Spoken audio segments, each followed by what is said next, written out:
Now, the South African Post Office says it will slash employees' pay by as much as 40% as from next month. It says this is part of its plan to keep the ailing parastatal afloat.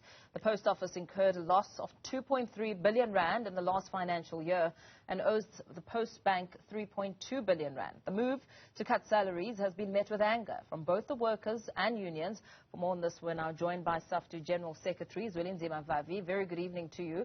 Thank you so much for your time. What is your immediate reaction to this? Well, we're obviously very angry that yet again workers are going to be made the scapegoat, and that workers again are going to be the ones that must make the most sacrifices from a crisis that they did not create. That workers are going to face the brunt of this slow but steady collapse of one of the most important institutions in the lives of workers and the poor in South Africa. Post Office provide the most basic services of communication across the length and the breadth of the country. Workers, the working class, cannot afford the cell phones that the elites such as ourselves have. They cannot afford to hire private institutions to communicate, and when they need to send letters and to communicate and send parcels to one another, they rely on the services of the Post Office. It's been happening for some time that due to mismanagement of the Post Office, it has not been able to fulfill even those basic mandates that it has. Last year, I had an opportunity to go to one of the major post offices here in Gauteng, and I was amazed to see the state of affairs, with toilets not functioning, the whole place dim, not lighting, security long compromised, and buses instead of trucks being used to move by post from Gauteng to the Eastern Cape and other provinces. It's a total mess. Workers, again, just like it has happened in SAA, in Dinel, in Prasa, in Petro SA, workers are the ones that must pay for this mismanagement of the state institutions. We condemn even the talk of cutting wages of workers, even that by November last year, they were talking of cutting 40% of the workforce, 16,000 to 10,000 jobs.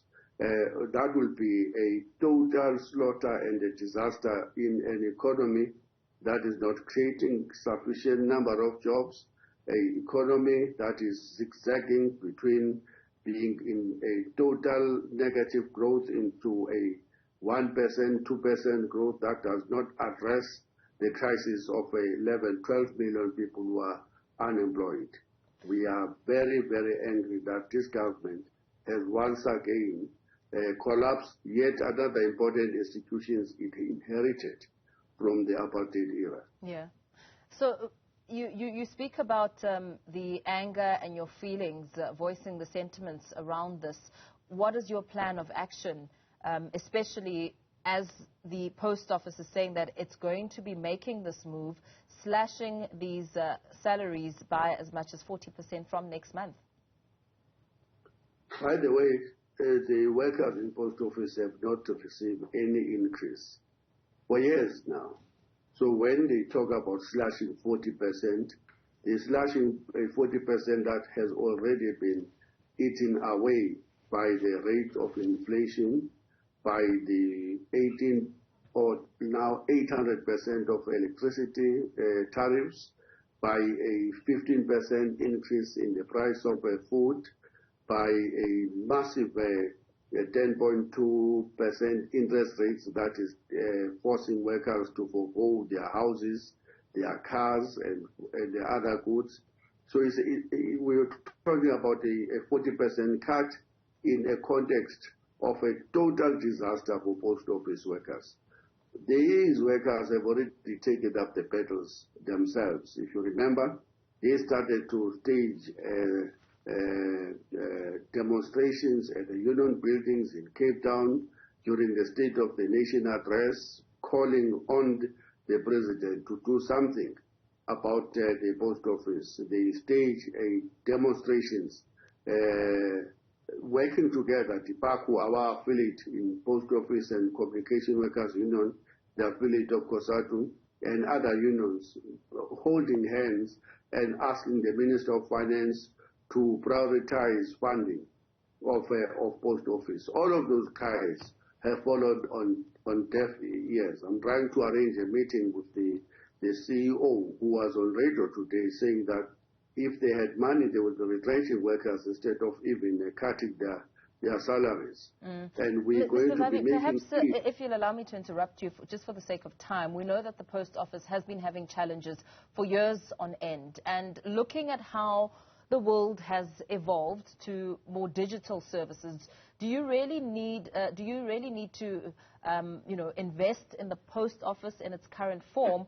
Wouldn't you think that a restructuring process would be more viable so that it can become more digital? I know you spoke about the many people who are still dependent on the Post Office services. How do you think then the balance will be found between keeping the interest of those dependent on it and accepting that its services may really be outdated? Not at all. 50% of black people are unemployed in South Africa. We're talking about some 12 million or so. 66% of the youth in our country is unemployed. If you look at the youth between the ages of 15 and 24, we're talking about 74% that is unemployed. More than 50% of the black women are unemployed in this country. They don't have money to buy cell phones. They cannot afford to buy data.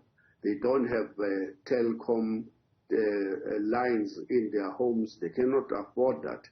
And they rely totally on the services that Post Office should have been providing to communicate.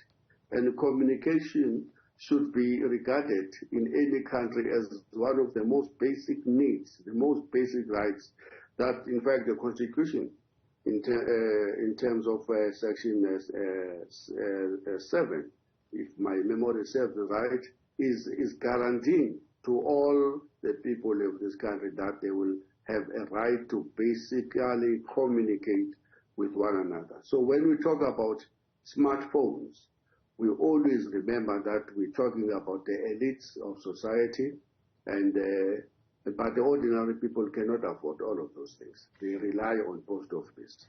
Do you think privatization of the Post Office would perhaps be a more viable option?